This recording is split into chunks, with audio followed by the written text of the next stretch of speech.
CA आपको कैसे निकालना है, और जिस तरीके से मैं बताता रहता हूं उस तरीके से करने के बाद आज एक बच्चा अभी चला गया, मुंबई से आया हुआ था, जिसने पहले अटेम्प्ट में अपने सारे ग्रुप्स निकाले, अभी 22 साल का भी नहीं पूरा हो पाया है, उसकी इंटर्नशिप भी पूरी नहीं हो पाई और सीए कंप्लीट कर लिया है, आज ही आया।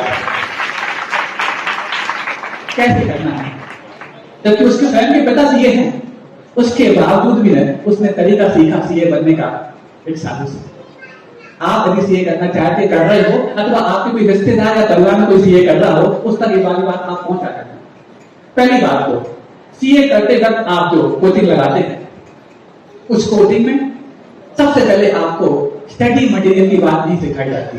यदि आप सीए कर रहे हैं, चाहे वो इंटर्न कर रहे हो, फाउंडेशन में हो अथवा फाइनल में हो, कहीं पर भी हो, तो बच्चे यहाँ पर बैठे सुन लें, और यदि नहीं है सीए वाले तो आप उनको बता दें जो आप घर में सीए कर रहे हैं।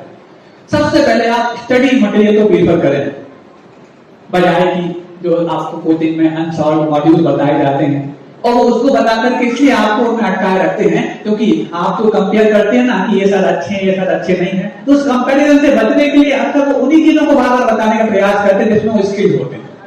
लेकिन आप पिछले 5 साल 10 सालों के आंसर उठा के देख लो सीए वालों के, जिसमें एक भी क्वेश्चन रिपीट हुआ हो तो आप स्टडी मटेरियल जो हर बार आपको अमेंडमेंट होकर के आता है उसको आप ज्यादा गौर फरमाइए बजाय कि आंसर मॉड्यूल से। दूसरा, जो भी आप पीएनएल और बैलेंस शीट तैयार करते हैं, हो सकता है सब लोगों की वाली बात समझ नहीं आई, लेकिन जिनके लायक है वो तो समझ लें उसको। जो भी आप बैलेंस शीट और पीएनएल तैयार करते हैं, कई बार आपका मेथड ठीक होता है, आपका आंसर ठीक होता है, लेकिन कई बार आपके मार्क्स आते हुए रहते हैं। और अक्सर सीए देने वाले बच्चे समझते हैं कि शायद सीए की टैगिंग ऐसी होती है कि कोई बास्केटबॉल की बास्केट होती होगी, उसमें बंडल बनाकर हमारी कॉपी फेंकती जाती होगी, चली गई तो पास कर दिया, बाहर गई तो फेल कर दिया। ऐसा कुछ नहीं होता। सब उनका सर्टेन पॉलिसीज के अकॉर्डिंग होता है, क्योंकि उनको हर साल अपना रिजल्ट कंट्रोल करना पड़ता है। लाखों बच्चे हर साल सीए में बैठते हैं, लेकिन उनको वहां हजारों को निकालना पड़ता है। तो कैसे कंट्रोल किया जाए, तो उनकी अलग अलग नीतियां तैयार होती हैं, और वो नीतियां हर बार बदलती भी रहती हैं, चेक कैसे किया जाए। तो नीतियां कैसे बदलती मैं आपको बता रहा हूं। तो आप कई बार आपकी बैलेंस शीट और जो पीएनएल है उसके मेथड ठीक है, आंसर ठीक है, फिर मार्क्स आते क्यों हैं? क्योंकि उसमें आधे मार्क्स सिर्फ इसके रखे जाते हैं कि वो जो एंट्रीज आपको भरनी है वो किस सीक्वेंस में भरनी है। तो वो सीक्वेंस आपको हर बार जो स्टडी मटेरियल अमेंडमेंट होकर आता है उसमें देखने को मिलेगा। तीसरा, जो वर्किंग नोट्स आप तैयार करते हैं, जिसको आप नोट्स बोलते हैं, पहले वर्किंग नोट्स पीछे लिखते थे, अब तो बाजू में लिखना कंपल्सरी हो गया है। लेकिन बाजू में लिखना कंपल्सरी होते हुए भी आप उतना ही शो करते जितना आप उचित समझते हैं। बहुत तो अपने दिमाग में सॉल्व कर लेते हैं और थोड़ा बहुत वहां शो कर देते हैं, फिर क्या होता है, आपका मेथड ठीक, आंसर ठीक, लेकिन मार्क्स आधे, जबकि आधे मार्क्स आपके उसके हैं जो आपके दिमाग में भरा है लेकिन आप शो नहीं कर पाते।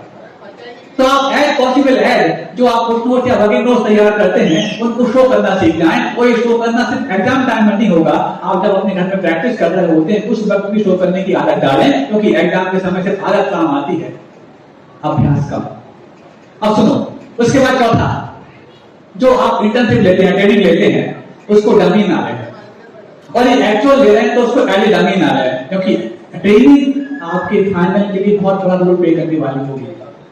पांचवा, जो आपके इंटर के और आपके फाइनल के जो ग्रुप्स होते हैं, दो ग्रुप होते हैं, आप भले ही तैयारी एक ग्रुप की करें लेकिन अटेंड दोनों ग्रुप करें, बोथ ग्रुप का एग्जाम लें। इस बच्चे ने इंटरव्यू बोथ ग्रुप और फाइनल भी बोथ ग्रुप दिया। भले ही आप तैयारी दोनों की नहीं कर पा रहे हैं, भले ही आप एक ही करते हैं, लेकिन आप दोनों ग्रुप को देने का प्रयास करें। इससे क्या होगा, एग्जाम के फायदे तो मिलेंगे ही मिलेंगे, और साथ में आपको जो ग्रुप की तैयारी नहीं की है उसमें भी कैसे कैसे क्वेश्चंस आते हैं उसका भी एक्सपीरियंस आपको मिल पाएगा। और अक्सर देखा गया जो सिंगल ग्रुप देते हैं उनको सिंगल निकालना भी आसान नहीं होता, और जो बोथ ग्रुप देते हैं या तो बोथ निकल जाते हैं, जो सिंगल तो निकल ही जाता। छठवां, जितने बड़े आप एग्जामिनेशन सेंटर से एग्जाम देंगे, वो छोटे एग्जामिनेशन सेंटर से एग्जाम देने के मुताबिक उसके बनिस्बत 10 से 12% रिजल्ट का अंतर आता है। जैसे एग्जाम्पल आपको दें, राजस्थान में सबसे छोटा सेंटर है ब्यावर, और बड़े बड़े और भी हैं, भीलवाड़ा है, जयपुर आदि आदि। तो जो ब्यावर से एग्जाम देते हैं, जहां पर 300 बच्चे एग्जाम दे पाते हैं, और बड़े बड़े सेंटर से बहुत सारे देते हैं, तो ब्यावर में जो रिजल्ट का परसेंटेज ज्यादा है वो ज्यादा आता है बजाय की। हालांकि ये मायने बात तो ज्यादा रखती थी, जब कॉपी को कोडिफाई नहीं किया जाता था, अब तो कॉपी को कोडिंग किया जाता है कि कौन से सेंटर से कौन सी कॉपी आई पता नहीं लगता, लेकिन फिर भी आज ये मानता उसका उतना ही बना हुआ है। और साथ में जिस पर्टिकुलर सब्जेक्ट में आप वीक होते हैं उसके लिए क्रैश कोर्स करते कि नहीं करते?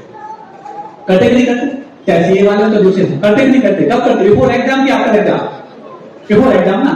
तो यदि आप बहुत सारे सब्जेक्ट होते हैं आप लोग बोलते हैं जैसे so many elements like hard work, focus, vision, attitude, thinking, confidence and luck। तो लक भी आपके एक सब्जेक्ट का हिस्सा है कि नहीं? जब सारे आप पुरुषार्थ कर चुके होते हैं और एग्जाम दे चुके होते हैं, अब आप मन्नतें मानते हैं भगवान के सामने, प्रार्थना भगवान सब ठीक हो जाए, महाराज जी आशीर्वाद दे दो। किसको दे दो? आपको। आप तो एग्जाम दे आए हैं, आपको दे दूं कि उस एग्जामिनर को दूं जिसकी बुद्धि ठीक ठाक चल जाए? अब वो कंफ्यूज हो जाता है किसको दिलवाऊं, खुद को दिलवाऊं तो मतलब कि वो दे चुका है एग्जाम, महाराज उसको ही दे दो। तो उसको दे दो, नमोस्तु दे दूं, वो नमोस्तु करता नहीं, उसको आशीर्वाद कैसे दे दूं? वो तुम नमोस्तु करती हो, आशीर्वाद का फायदा होगा नहीं तो क्या करूं? तो लक भी आपके पुण्य, भाग्य, किस्मत जिसको आप बोलते हैं, वो भी आपके सत्य का हिस्सा है ना। यदि आप इसमें स्ट्रॉन्ग है तो कोई बात नहीं, पर यदि आपको लगता है कि इसमें पता नहीं मैं स्ट्रॉन्ग हूं या वीक हूं, तो इसमें भी आपको क्रैश कोर्स करना पड़ेगा। कब? बिफोर एग्जाम के आफ्टर एग्जाम। तो इसको भी अपने सब्जेक्ट का हिस्सा मान करके आप साइमल्टेनियसली अपने सब्जेक्ट के साथ तैयार कीजिए। वो कैसे तैयार होता है? पुण्य को तैयार करना हर व्यक्ति को आता है, लेकिन पुण्य की हानि से बचना भी उतना अनिवार्य है। और पुण्य की हानि किन किन चीजों से हो रही है ये अपन कल बताएंगे। आज समय पूरा हो गया है। अहिंसा परमो धर्म की, बोधि समाधि पर। और एक चीज सुन लो, इस तरीके से यदि आप तैयार करते हैं, और जिन लोगों ने इस तरीके से तैयार किया है, सीए का एग्जाम फेस किया है, पहले अटेम्प्ट में उन्होंने अपने ग्रुप्स निकाले हैं, और ऐसे कई सारे एग्जाम्पल हमारे सामने हैं। और आपको एग्जाम्पल नहीं, आपको एक चीज बता दूं, इस तरीके को जब मैंने जो एग्जामिनेशन कमेटी है उनके सदस्य जब यहाँ पर आए थे, उनके सामने जब ये वाली बात रखी तो भी ताज्जुब में थे। महाराज जी बिल्कुल सही बात आपने कही, इसी तरीके की गलतियां बच्चे करते हैं, इसलिए सीए बनने में उनको 10-10, 15-15 साल लग जाते हैं। और इस तरीके से यदि जो आपने बताया करने लग जाए तो पहला अटेम्प्ट उनके लिए सफलता के लिए कारण बन जाएगा।